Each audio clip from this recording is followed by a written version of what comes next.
Welcome back to Tipping Point. I'm your host, Kara McKinney. A Burger King location based in New York City is being slapped with a $15 million lawsuit for allegedly allowing the restaurant to become an open-air drug bazaar run by professional dealers. It's located on Fulton Street, blocks from City Hall. The man who filed the lawsuit with the Manhattan Supreme Court has lived on the block for 20 years and is a married filmmaker. He raises kids there.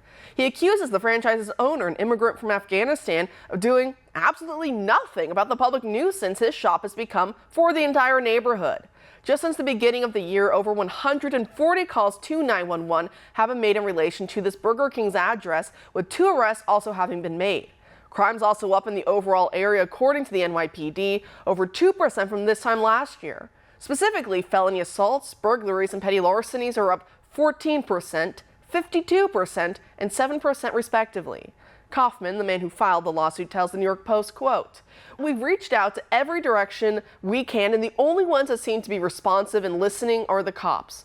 Cops are doing everything they can to get rid of these people, but they're handcuffed. It's this idiotic bail reform. They've arrested a couple of people, but they're back within 24 hours, end quote. So intrigued, the Post decided to send its own team out to investigate Kevin Kaufman's claims in the lawsuit. And this is what their team observed, quote, "A group of 8 men and a woman posted up outside the door on Tuesday as roughly a dozen civilians sat inside eating burgers and fries. The crew blocked the restaurant's entry for hours, with one man acting as a doorman with a cup seeking change, while others glared from atop city bikes and along the restaurant's glass exterior. The crowding forced several pedestrians to swerve off the sidewalk and into the street. One of the group members, in a black puffer jacket, grabbed and pocketed cash from a haggard-looking man in a blue shirt before quickly handing off to him what may have been drugs. 2 of the men, one dressed in a neon yellow vest and Air Jordan hat, sat on the city bikes and knocked back Smirnoff vodka from plastic 200-milliliter bottles. Another man wearing a brown hoodie smoked a series of fat joints and peddled loose cigarettes to Burger King customers leaving the restaurant, passersby, and his associates. Members of the group repeatedly entered and exited the restaurant, never ordering food, and used the desolate space as their office. The apparent leader of the group sat at a table while sipping coffee from a Dunkin' cup and holding meetings with associates. Another member plopped down on a window seat to monitor the traffic outdoors while rolling joints.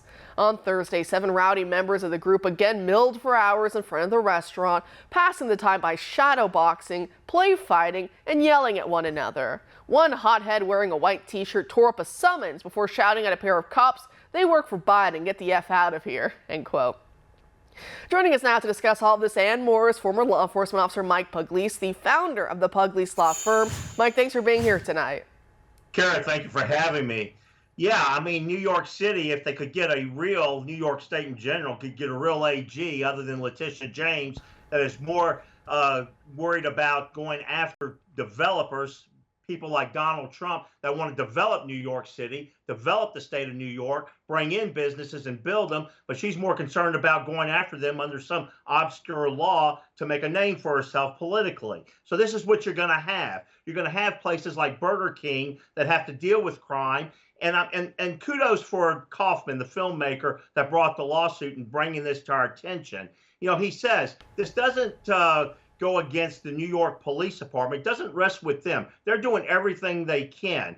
But it's the lax blue state policies, these progressive left-wing policies that are causing this. And this is what you have to deal with. Now, true, Burger King, this owner, this franchisee, he could do one thing. He could bring in a security of his own, hire police officers to sit in there. But even these officers can't do anything under these laws that they have where they make the arrest, and within 10 hours later, they're back at Burger King smoking a doobie. This is what you have. In the old days of policing, you could do this. What I used to do is when we'd have a drug dealer house, I would park my car in front of the house itself and have my men come up and I would check their reports. This constant traffic of cops coming through would kill the business. But of course, we had more conservative laws then. We had more progressive laws in the sense of prosecutions. We would prosecute drug dealers. But here, they're letting them go. And this is what the people are going to have to deal with and get used to.